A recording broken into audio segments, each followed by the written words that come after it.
ang mga kwento ng pag-ibig, kwento ng buhay at kwento ng pag-asa dito sa Barangay Love Stories. Love Stories.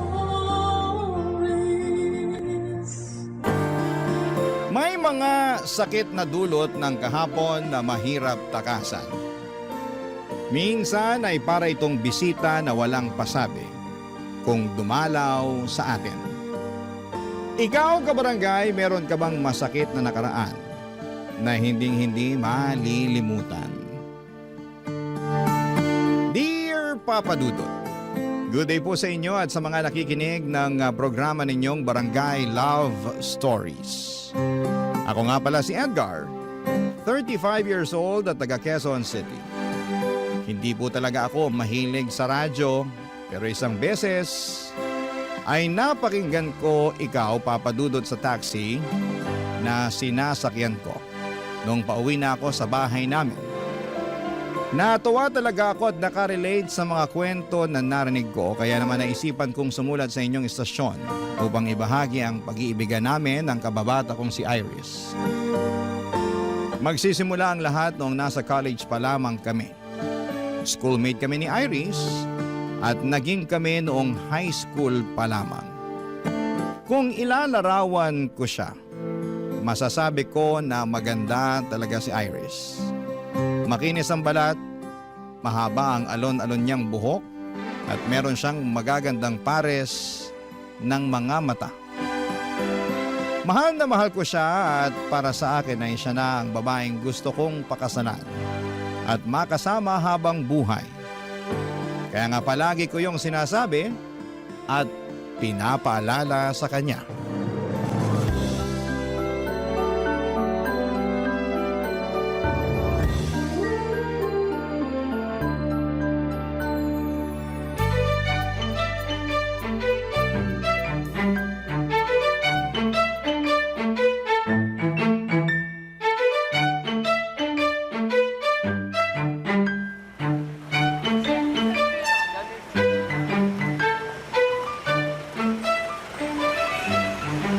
Nagustuhan mo ba yung fishball sauce nila Manong dito? Ay oo, ang sarap. Naparami tuloy ako ng lagay kanina. Ayos lang yun. Kung gusto mo pa, magsabi ka lang ha. Libre ko. Naku, baka maubos naman yung allowance mo kakalibre sa akin ng fishball ah. Sus! Mura lang naman yung fishball eh. Ayos na yun. Tsaka date natin to kaya ako ang taya. Thank you, pero marami-rami pa naman akong natusok kanina. Tingin ko ayos na to. Okay, sige. Kain ka lang. Salamat. Hayaan mo, sa susunod kapag nakagraduate na tayo at meron na tayong sari-sariling trabaho, ako naman ang manlilibre sa'yo. Siyempre, hindi porke ikaw yung lalaki, ikaw na dapat ang laging taya sa mga date natin. Ililibre mo rin ako ng fishball? Hindi lang fishball, kahit anong masasarap at mamahaling pagkain na gusto nating kainin. Ano bang pangarap mong kainin? Parang wala naman. Iba kasi yung gusto ko. Hindi yung mga pagkain na bibili sa restaurant. Eh ano? Luto mo. Luto ko? Eh hindi nga ako marunong magluto. Yung simpleng pagpiprito nga lang ng itlog, palagi ko pang nasusunog. Kaya lagi rin akong pinapagalitan ni nanay eh. Paano raw ako mag-aasawa kung pagprito lang ng itlog eh hindi ko pa magawa ng tama? Anong sagot mo? Sabi ko, wala pa naman sa isip ko yung pag-aasawa kasi mga bata pa tayo. Tama naman, di ba? Oo, tama naman. Tsaka, nag-aaral pa tayo at yun ang mas focus ko. Kaya, pasensya ka na dahil hindi mo muna matitikman ang masarap na version ng luto ko. Dahil hindi ko pa yan priority na pag-aralan. Baka kasi pag sumarap ng mga luto ko isipin ng nanay ko na gusto ko na mag-asawa. Uy, pero wag naman sasama loob mo ha. Kagaya nga ng sinabi ko, mga bata pa tayo at nag-aaral pa lang. Hindi naman masama ang loob ko. Tsaka, naintindihan ko naman ang punto mo eh. Sure? Promise? Sure. Promise. Kaya kung ako sa'yo, mangarap ka ng masasarap na pagkain na gusto mong orderin at kainin sa mga future date natin. Kasi sagot ko na yan. Ako nang bahala. Sinisigurado ko sa'yo na magiging asensado ako sa buhay. Lalo na sa magiging trabaho ko. Alam mo naman na gustong-gusto ko magtrabaho sa opisina at magkaroon ng mataas na posisyon, di ba? Oo. Kaya nga wala pa talaga sa isip kong pag-aasawa kasi gusto ko muna unahin yung career ko. Ikaw ba? Anong pangarap mo pagka-graduate natin? Ang makasal tayo. Kasasabi ko nga lang na hindi ko pa priority yung pag-aasawa eh. Kulit mo naman. Ikaw naman parang binibiro ka lang. Siyempre, magtatrabaho muna ako kagaya mo para makapag-ipon pampakasal natin. Naku, wag ka agad mag-ipon pampakasal natin. Mag-ipon ka muna para sa sarili mo. Ano namang gagawin ko sa perang yun? Marami. Pwede mong gamiting investment. Pwede kang bumili ng mga property, ganun. Pwede rin pang business, pang travel, o di kaya emergency fund. Dami naman nun. Marami talaga. Kaya dapat yun ang unahin mo, no? Kaysa yung pampakasal natin. Ayaw mo lang yata akong pakasalan eh. Hoy, hindi ko sinabi yan, ha? Pero sana naiintindihan mo talaga ako, ha? Alam mo, naniniwala kasi talaga ako na malaki at malawak pa tong mundo na ginagalawan natin para manatili tayo sa iisang tabi lang. Anong ibig mo sabihin? Kasi kapag nagkapamilya na tayo, doon na lang tayo nakafocus. Lalo na sa mga magiging anak natin. Alagain kasi sila. Gusto ko naman makasal sa'yo at maging nanay sa mga anak natin sa hinaharap. Pero, tsaka na yun, mas gusto ko munang tuparin yung mga pangarap ko para sa aking sarili. Pag okay na ako, tsaka na tayo magpakasal. Papadudod sa aming dalawa ay masasabi ko na si Iris ang mayroong mataas na pangarap. Hindi naman sa minamaliit ko ang pangarap ko kundi magkaiba lang talaga kami ng gustong gawin sa oras na makapagtapos na kami at makapagtrabaho. Priority ko kasi ang pagbuo namin ng sariling pamilya. Samantalang si Iris ay gusto munang bumuo ng career, bagay na sinusuportahan ko rin naman. Hindi nga nagtagal ay natupad na nga ang isa sa mga pangarap namin ni Iris nang makapagtapos kami sa kolehiyo. At makalipas lamang ang isang linggo ay nabalitaan ko na may job interview na si Iris mula sa kumpanya na matagal na pala niyang inaplayan. Samantalang ako ay gusto munang magpahinga dahil nakakapagod mag-aral ng ilang taon. Noong natanggap ni Iris ang trabaho ay saka naman ako nag-apply ng mapapasukan. Hindi nagtagal, pareho na kaming may sariling trabaho at makaraan ng 2 taon ay nag-decide na kaming mag-live-in, papadudot.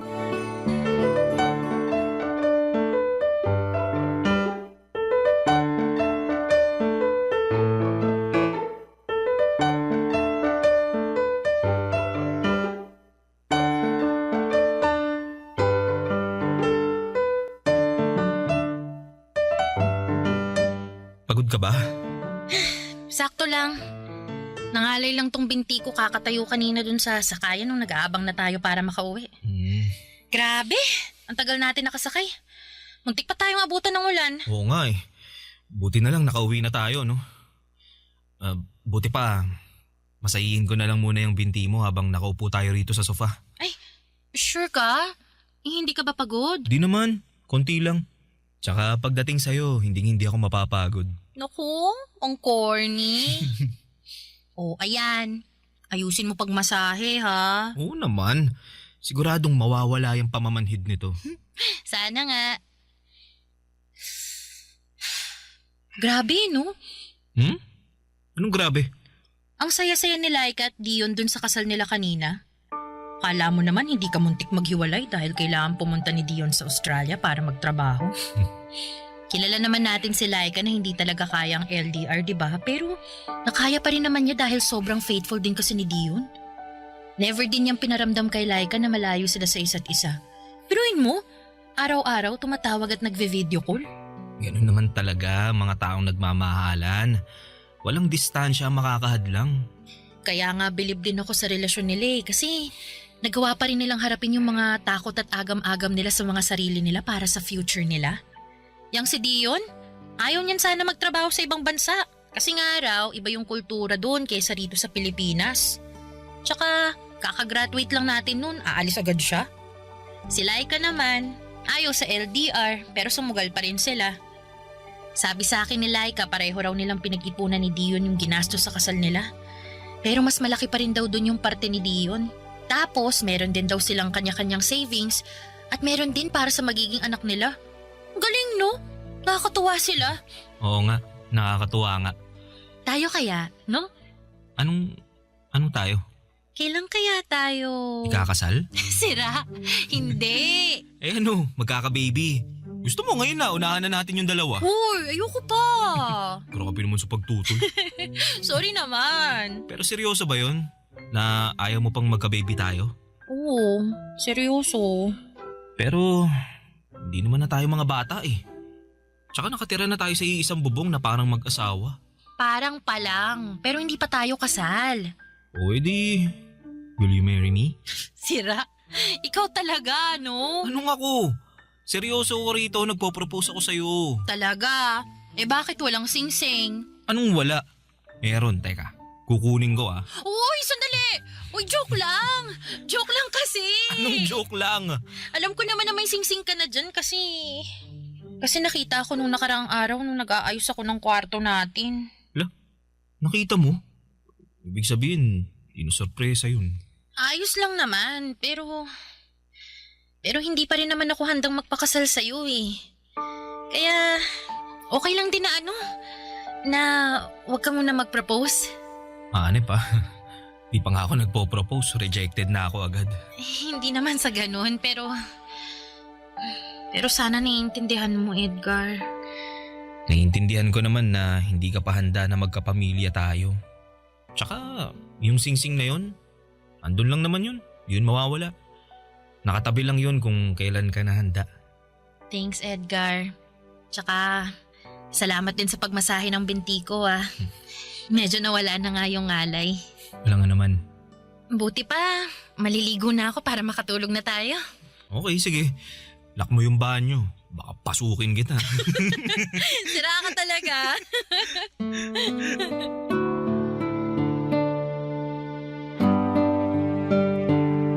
Papadudot aaminin kong nalungkot ako sa pagtanggi ni Iris at bahagyang nadismaya dahil buong akala ko ay handa na siyang makasal.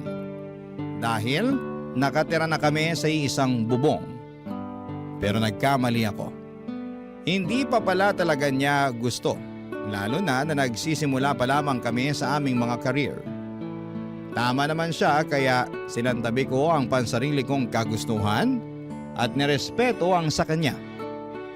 Nag-focus na lamang kami sa aming kanya-kanyang trabaho habang patuloy na nangangarap ng maganda at maayos na buhay para sa aming pamilya sa hinaharap.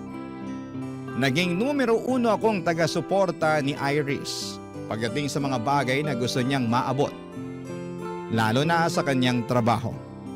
Labis ko rin siyang hinahangaan dahil nakita ko sa kanya ang determinasyon na matupad ang mga pangarap niya. Barangay Love Stories. Barangay Love Stories. Papadudot kapag mahal mo ang isang tao ay sinusuportahan mo siya sa lahat ng bagay na gusto niyang makamit sa kanyang buhay. Basta hindi yon nakakasama sa kanya at sa inyong relasyon. Yon kasi ang paniniwala ko. Kaya nga buong buo kong sinusuportahan si Iris sa pangarap niya habang pinagsisikapang matupadin ang sarili kong pangarap. Mataas ang ambisyon ni Iris na ma-promote sa kanilang kumpanya. Samantalang ako ay kontento na sa posisyon ko. Basta kumikita ako ng disente ay hindi na ako naghahangad pa ng sobra. Pero naunawaan ko naman si Iris kung tingin niya ay hindi pa sapat ang naaabot niya at gusto niya pang umangat. Napaka-hardworking at dedicated niya kasing tao pagdating sa kanyang trabaho. Mabilis na lumipas ang 2 taon at nakatuon lamang ang atensyon ni Iris sa katuparan ng kanyang mga pangarap, papadudot.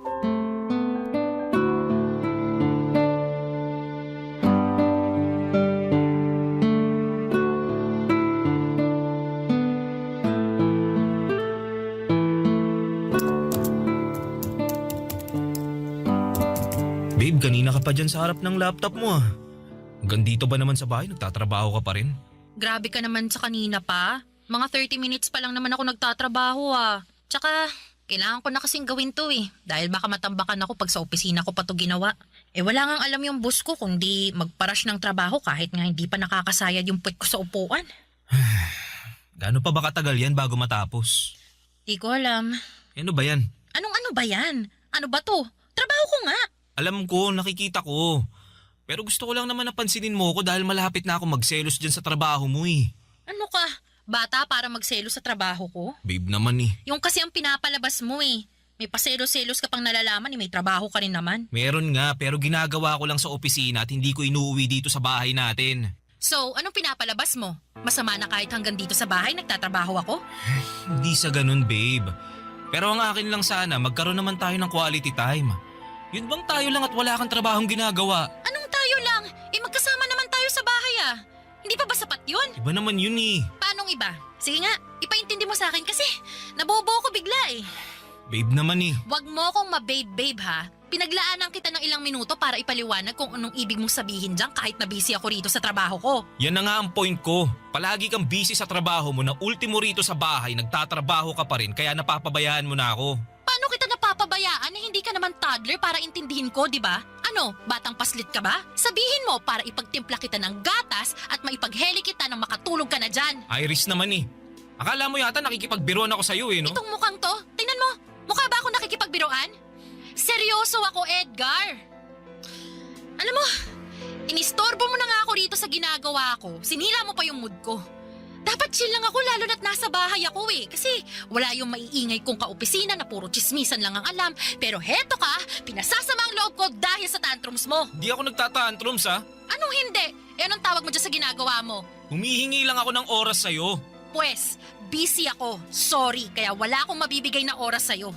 Kita mo nagkukumahog na ako matapos tong ginagawa ko, tapos ini-stress mo pa ako? O di ayan, imbis na natapos ko to agad, wala na.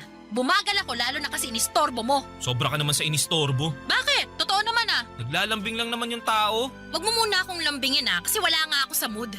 Buti pa, lumayo-layo ka muna. Nakakapikon ka na. Nakakasira ka ng momentum eh. Wala ka bang ibang gagawin? Gumawa ka kaya ng kahit ano, wag mo lang ako istorbohin. Kaya mo't, alis na! Alis! Oo na. Makapagtaboy naman to. Ano tingin mo sa akin, aso? Bahala ka na mag-analyze, basta ako busy dito. Tsaka huwag ka munang bumalik sa kwarto ha. Ayoko sabi ng istorbo.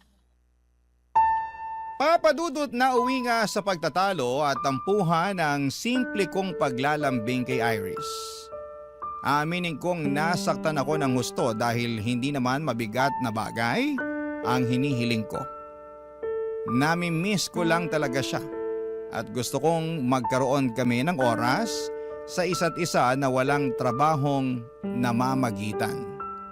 Pero pinanindigan ni Iris na mas importante ang trabaho niya kesa sa akin. Ilang araw din kaming hindi nagkibuan hanggang sa hindi na ako nakatiis at ako na ang nag-sorry. Naging okay din naman muli kami at tulad nung dati ay inunawa at sinuportahan ko na lamang siya.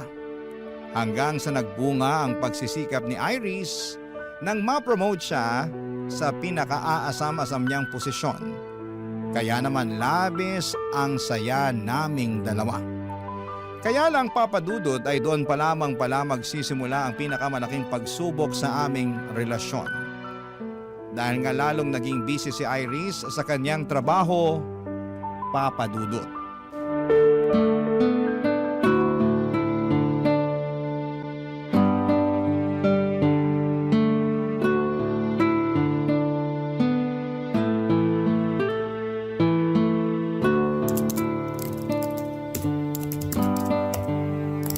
Babe, bakit nakatutok ka na naman sa laptop mo? Nag-email kasi tong boss ko. May pinapagawa siya na kailangan ko rong maipasa ngayong araw. Kaya gagawin ko muna. Mamadali kasi yun lagi. Di ba pwedeng mamaya na lang yan? Mauhuli na tayo sa lakad natin eh. Hindi ka ba nakikinig? Nagmamadali lagi yung boss ko. Gusto niya maibalik sa kanya kagad kung ano man yung pinapagawa niya. Sobra namang demanding yan, rest day naman natin. Oo, pero ganun talaga. Sandali lang ba talaga yan? Tingin ko hindi kasi dami pala niyang email. Oy, naku. Huwag mo sabihin na gagawin mo lahat yan ngayon. As usual, trabaho ko to eh. Tsaka, kailangan magpag-good shot ako sa boss ko lalo na't kakapromote ko pa lang. Di mo naman kailangan gawin yan eh. Tsaka dapat marunong rumispeto yung boss mo sa personal mong oras. Yan mo na. Ganun talaga ang mga boss eh. Tsaka sila rin naman, hindi uso yung personal na oras pag nagdedemand ang may-ari ng kumpanya. Kahit na, Hindi naman tayo robot na nakaprogram lang para gumawa ng trabaho na iuutos nila. Tao tayo, no? Yan ka na naman eh. Ako na naman. Hindi mo na naman naiintindihan yung trabaho ko. Palibasa, hindi mo maranasang maging busy sa buhay mo. Di naman yata tama na ikumpara mo yung trabaho ko sa trabaho mo. Hindi ko naman kinukumpara. Sinasabi ko lang kasi mukhang hindi naman tayo nagkakaintindihan eh.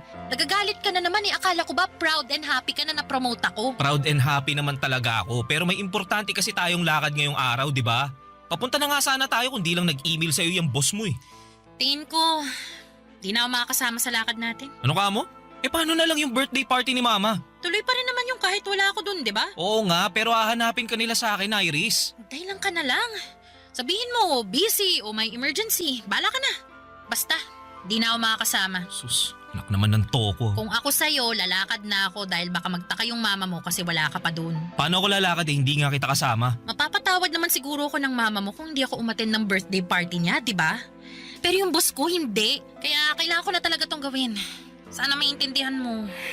Ako na lang ba palaging iintindi sa'yo? Gusto mo na lang ba palagi yung boss mo ang masusunod? Paano naman ako at yung gusto ko? Edgar, please. Huwag mo naman akong stressin, no. Dami-dami ko pang gagawin. Nakikita mo ba tong sangkatutak na email sa akin? Di ko nakasalanan yan. Ginusto mo naman yan eh. Tsaka bahala ka ma-stress dyan. Buti pa alis na ako. Kung ayaw mo sumama, wag. Bahala ka sa buhay mo. Gawin mo na lang yung trabaho mo. Total, mas mahalaga naman yan sa'yo at mas mahal mo pa nga yata yan kaysa sa akin. Edgar naman eh. Huwag mo naman akong kontrolin. Pinagsasasabi mo? Di kita kinokontrol, no? Gusto mo na unahin ko yung ibang bagay kaysa sa trabaho ko na hindi hamak na mas importante. Paano hindi pagkontrol yung kung yung gusto mong masusunod? Kinukonsensya mo pa ako eh. Mukha namang wala kang konsensya eh. Kaya bahala ka na dyan, alis na ako. Edgar! Diyan ka na. Papa Dudut, hindi totoo na gusto kong kontrolin ang buhay ni Iris. Kaya naman naggalit ako nang sabihin niya sa akin ang bagay na yon. Sa katunayan ay mas kinokontrol pa nga siya ng trabaho niya. Kaya naman apektado ang aming relasyon. Pero hindi yon nakikita ni Iris dahil mas galit siya sa akin at para sa kanya ay sarili lamang ang iniisip ko. Pero hindi yung totoo dahil sinusuportahan ko siya at patuloy na sinusuportahan pa rin sa mga bagay na gusto niyang makamit, lalo na sa trabaho niya. Kaya bago pa kami mauwi sa matinding away ay nagdesisyon na akong umalis mag-isa. Samantalang si Iris ay nagpaiwan sa bahay para gawin ang mga trabaho niya.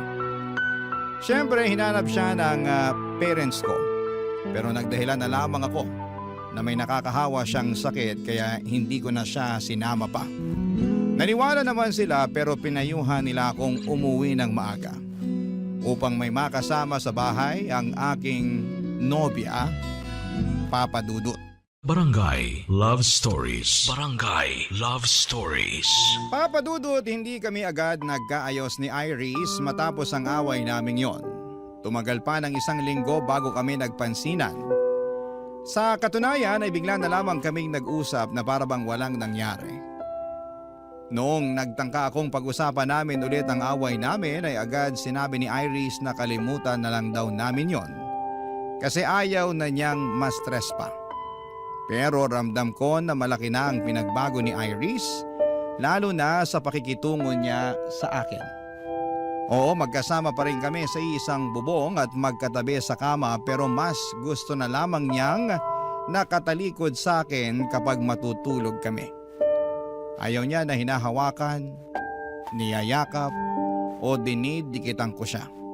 Hindi na rin kami sabay kumain lalo sa hapunan dahil madalas na siyang ginagabi galing sa trabaho at kumain na raw siya. Pag rest day naman namin ay natutulog lamang si Iris maghapon para makabawi daw ng lakas. O di kaya ay lumalabas siya para makipagkita sa mga kaibigan niya. Kaya nga naisipan kong bumawi sa kanya sa pamamagitan ng pag-aasikaso sa kanya at pagluluto ng paborito niyang pagkain nang sa ganon ay unti-unti ko ulit makuha ang loob niya. Kaso'y hindi naman pinapansin ni Iris ang mga effort ko hanggang sa isang gabi ay kinausap niya ako.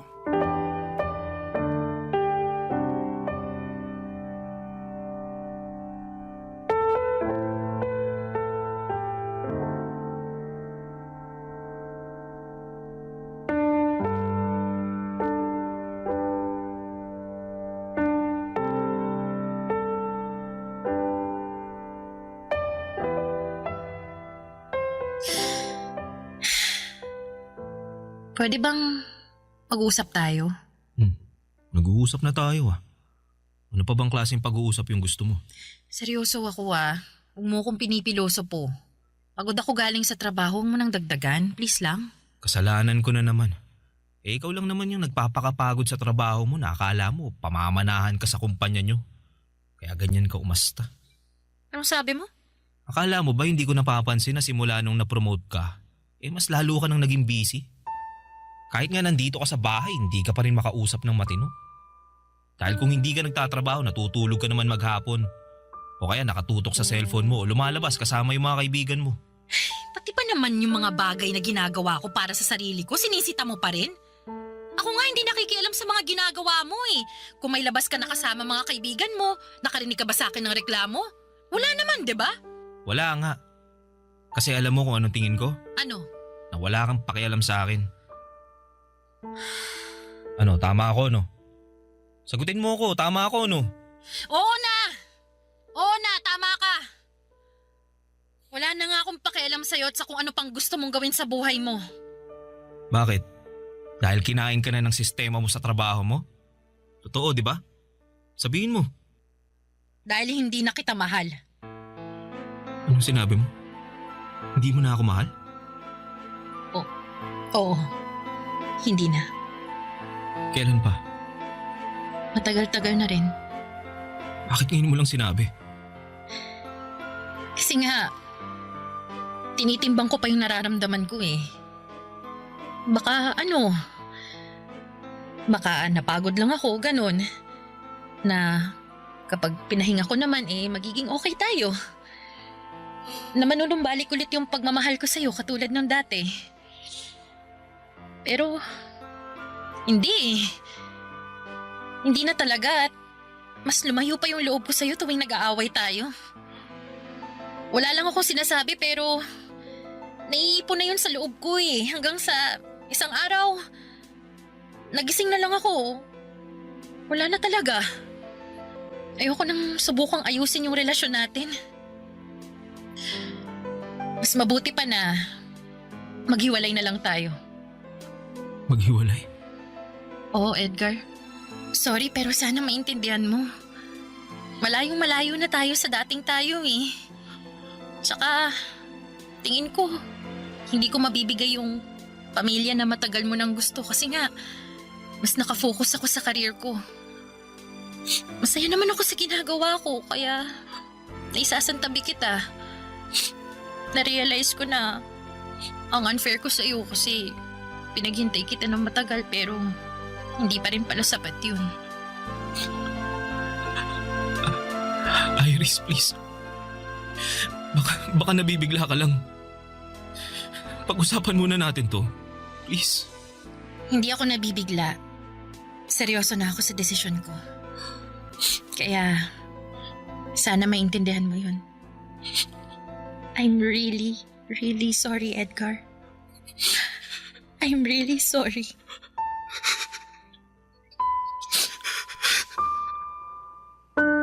Papadudot masakit pa rin pala kahit na inaasahan ko na mangyayari ang bagay na yon. Hindi ko napigilang umiyak dahil para bang pinipiga ang puso ko sa tindi ng sakit. Nagmakaawa pa nga ako kay Iris pero ramdam ko talaga na ayaw na niyang ayusin ang aming relasyon. Kaya naman nagpaubaya na lamang ako. Siguro'y nagbago na lang talaga ang priority niya at hindi na ako doon kasama. Kaya nga kahit na malungkot ay kailangan ko yung tanggapin. Umalis na rin si Iris sa nirerentahan naming apartment at nakiusap siya na huwag ko na siyang kukulitin pa. Sa abot ng makakaya ko ay nirespeto ko ang kahuli-hulihan niyang hiling at nag-focus na lamang sa pag-move on. Papadudot, makalipas ang 9 na taon. Neto namang 2025 ay nadya ng kapalaran na magkita ulit kami ni Iris sa kasal ng common friend namin. At masasabi ko na kahit matagal na panahon na nang huli ko siyang nakita, ay hindi pa rin nagbabago ang itsura niya. Maganda pa rin siya katulad nung Iris na dati kong minahal, Papadudot.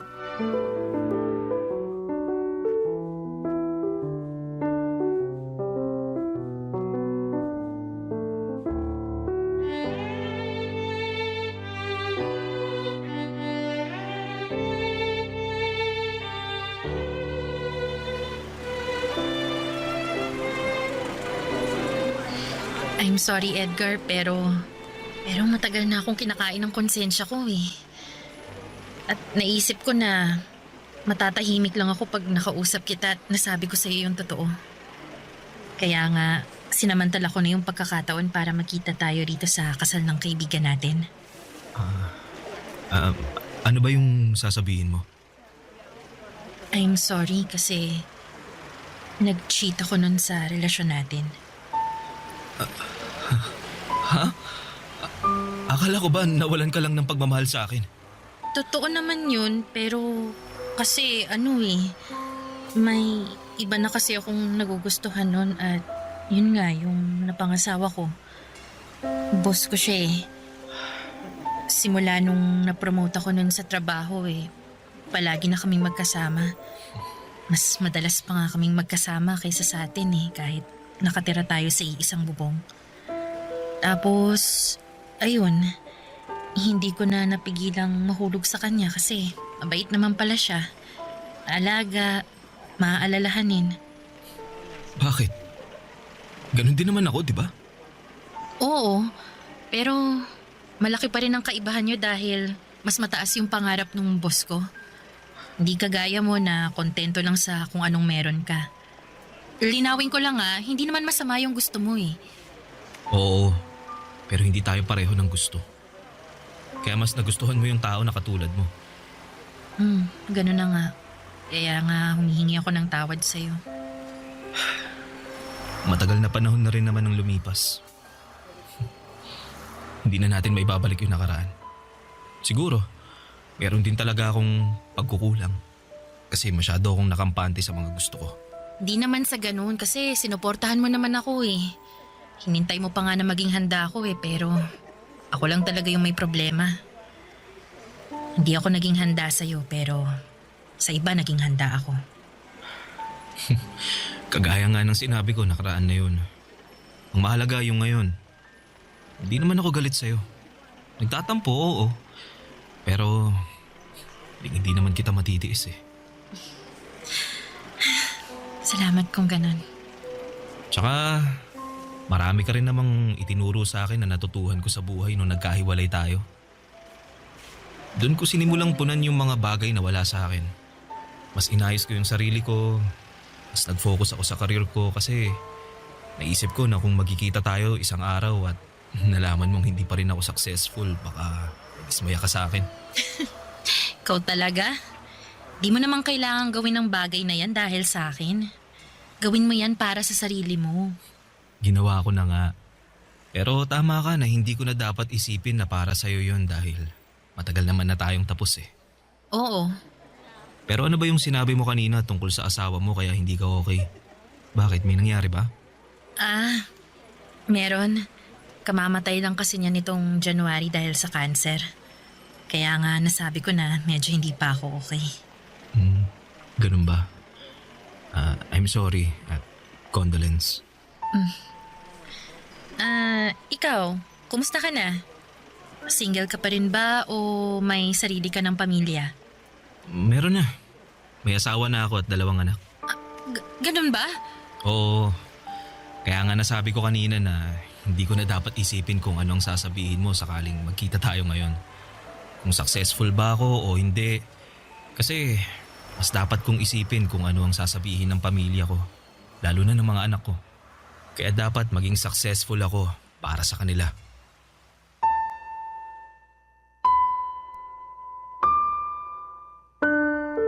Papadudot na putol na ang pag-uusap namin ni Iris nang tawagin siya ng isa naming kaibigan.